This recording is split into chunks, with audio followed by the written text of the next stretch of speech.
तो गाइस तैयार हो जाइए एक नई सीरीज़ के लिए। तो फाइनली गाइस हम आ चुके थे एयरपोर्ट, और एयरपोर्ट में सिक्योरिटी चेकअप के बाद में हमें आना पड़ा यहाँ। मोबाइल फ़ोन के डिजिटल ज़माने में न्यूज़पेपर कौन पढ़ता है भाई।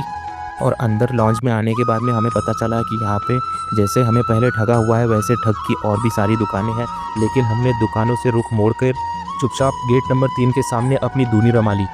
अब सिर्फ और सिर्फ केवल मुझे इतना इंतज़ार है कि एक बार चेक इन चालू हो जाए, दौड़ के सबसे पहले लाइन में खड़ा हो जाऊँ।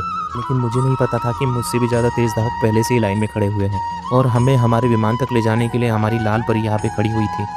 एयर इंडिया का विमान क्रैश होने के बाद में तो मुझे काफ़ी डर लग रहा था, और मैंने बस वाले भाई साहब से पूछा कि भाई साहब स्टार एयरलाइंस को कौन देखता है। भाई साहब ने जो कहा वो सुनने के बाद में तो मेरे पैरों तले और ज़मीन खिसक गई। भाई साहब ने कहा कि स्टार एयरलाइंस को भी एयर इंडिया ही मैनेज करता है, और ये सब सुनने के बाद में मेरे पैरों तले पूरी की पूरी ज़मीन ही खिसक गई। और इनके फ़्लाइट के साइज़ को देख के मुझे लगा कि जितने लोग बस में आए हुए हैं शायद उतने भी इसके अंदर ना समाए। और इस फ़्लाइट का आनंद लेने के लिए हम भी फ़्लाइट की तरफ तेज़ी से दौड़ पड़े।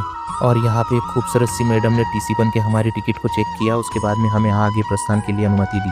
हम अपने कैमरे से सारा कुछ वीडियो शूट करते हुए जैसे ही फ़्लाइट के अंदर जाने ही वाले थे, वैसे ही हमें पता चला कि यहाँ पे फ़्लाइट के अंदर प्रवेश करते ही इन भाई साहब ने हमें मोबाइल बंद करने के लिए कह दिया। मेरे साथ पहली बार ऐसा हो रहा है कि किसी फ़्लाइट के क्रू मेंबर ने मुझे वीडियो शूटिंग करने के लिए मना कर दिया है।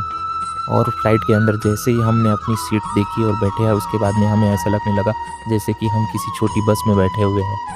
मुझे एक बात बहुत अच्छी लगी कि यहाँ पे हमारा स्वागत करने के लिए इन्होंने एक वेलकम ड्रिंक से हमारा स्वागत किया।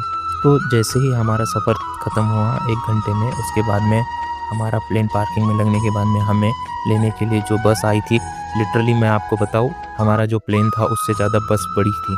पहली बार जीवन में मुझे ऐसा लगा कि प्लेन से ज़्यादा बड़ी बस में बैठा हुआ हूँ मैं। और बस से उतरने के बाद में सभी लोग इतने तेज़ी से जा रहे थे मानो जैसे फ्री की जलेबियाँ बट रही है।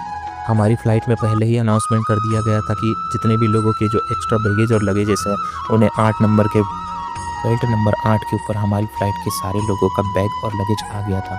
लेकिन मुझे किसी भी प्रकार का कोई बैग और लगेज नहीं लेना था, इसलिए हम चल दिए आगे। यहाँ से आगे क्रॉस होने के बाद में हमने देखा कि यहाँ पे बेंगलुरु का एयरपोर्ट